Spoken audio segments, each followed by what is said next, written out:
ప్రభుత్వం fee reimbursement బకాయిలు చెల్లించకపోవడంతో colleges నడిపే పరిస్థితి లేదని ప్రైవేట్ ఇంజనీరింగ్ డిగ్రీ కళాశాలల అసోసియేషన్స్ తీవ్ర ఆందోళన వ్యక్తం చేశాయి. కాలేజెస్ నిర్వహణ కోసం బ్యాంకుల నుంచి అప్పులు తీసుకుంటున్నాము, ఆ తీసుకునే లోన్లలో ఓవర్ డ్రాఫ్ట్ పరిమితి కూడా దాటిపోయిందని ఆవేదన వ్యక్తం చేస్తున్నాయి.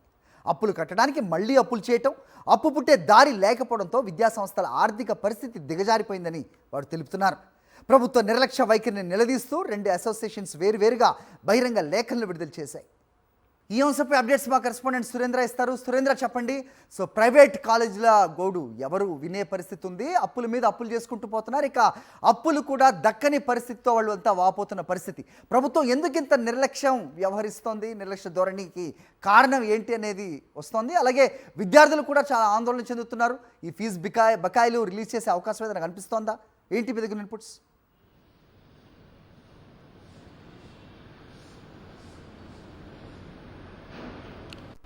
హరి, నిన్న రాష్ట్ర ప్రభుత్వానికి అదేవిధంగా విద్యాశాఖ మంత్రికి ప్రైవేట్ డిగ్రీ కాలేజీలు, ప్రైవేట్ ఇంజనీరింగ్ కాలేజీలకు సంబంధించిన అసోసియేషన్స్ లేఖ రాశాయి. ఇప్పుడైతే ఫీజు సంబంధించిన బకాయిలు ఏవైతే ఉన్నాయో దాదాపు 6,300 కోట్ల రూపాయలు బకాయిలు ఉన్నాయి. ఇవి వెంటనే విడుదల చేయాలంటూ వాళ్ళు ప్రభుత్వాన్ని కోరారు. గతంలో కూడా సెప్టెంబర్ నెలలో ఇంజనీరింగ్ కాలేజీకి సంబంధించిన అసోసియేషన్స్ అన్నీ కూడా సమ్మె బాట పట్టాయి. మేము ఇంకా కాలేజీలు నిర్వహించలేము, దాదాపు బకాయిలు పెరిగిపోయిన నేపథ్యంలో చాలా కష్టతరంగా ఉంది, ఉద్యోగులకు జీతాలు కూడా ఇవ్వలేకపోతున్నామంటూ అప్పుడు సమ్మె బాట పడితే ప్రభుత్వం వాళ్ళతో చర్చలకు పిలిచింది.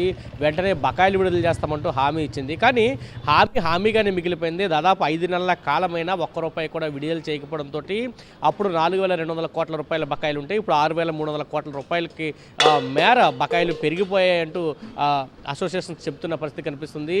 ఇప్పటికే అప్పులు భారీగా చేశాము, ఆ స్థాయిలో మళ్ళీ అప్పులు చేయడం సాధ్యం కావట్లేదు, ఓవర్ డ్రాఫ్ట్ కూడా దాటిపోయింది. దాంతోపాటు ఎవరైతే కళాశాలలో పనిచేస్తున్న లెక్చరర్స్ కానీ టీచర్స్ గారు ఉన్నారో వాళ్ళకి జీతాలు కూడా ఇవ్వలేని పరిస్థితుల్లో మేము ఉన్నామంటూ వాళ్ళంతా కూడా వాపోతున్న పరిస్థితి. ఇదే విధంగా కొనసాగితే పూర్తిగా విద్యారంగం దివాలా తీసే అవకాశం ఉంది, మేము కాలేజీలు మూసుకొని నడి రోడ్డు మీద పడాల్సిన అవసరం ఉంది అని చెప్పి వాళ్ళంతా కూడా ప్రభుత్వానికి హెచ్చరికలు జారీ చేస్తున్నారు. మరొక పక్క విద్యార్థులు కూడా పెద్ద ఎత్తున ఆందోళన చేస్తున్నారు. ఇప్పటికే విద్యార్థి సంఘాలన్నీ రోడ్ల మీదకి వచ్చాయి. ఫీజు రిమెంబర్మెంట్, స్కాలర్షిప్స్ బకాయిలు దాదాపు 7,200 కోట్ల రూపాయలు ఉన్నాయి, ఇవన్నీ కూడా విడుదల చేయాలంటూ ఒక పక్క విద్యార్థి సంఘాలు ఆందోళన చేస్తున్నాయి. మరొక పక్క ఈ అసోసియేషన్స్ ఏవైతే డిగ్రీ కానీ ఇంజనీరింగ్ కాలేజీకి సంబంధించిన అసోసియేషన్స్ కూడా ప్రభుత్వాన్ని అడుగుతున్న పరిస్థితి కనిపిస్తుంది. కానీ ఒక్క రూపాయి కూడా ఈ 19 నెలల కాలంలో కూటమి ప్రభుత్వం అధికారంలోకి వచ్చిన తర్వాత విద్యారంగానికి సంబంధించి ఫీజు రియంబర్స్మెంట్ కానీ లేదా స్కాలర్షిప్స్ బకాయిలు కానీ ఒక్క రూపాయి కూడా విడుదల చేయని పరిస్థితి కనిపిస్తుంది. మరొక పక్క విద్యా దీవెనికి కూడా నిధులు విడుదల చేయలేదు. ఆ పక్క ఆ తల్లిదండ్రులు కూడా ఆందోళన చెందుతున్నారు. విదేశాల్లో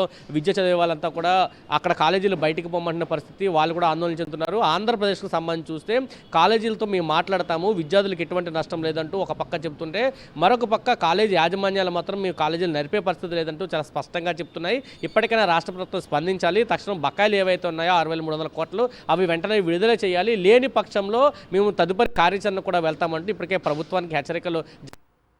ఓకే సురేంద్ర.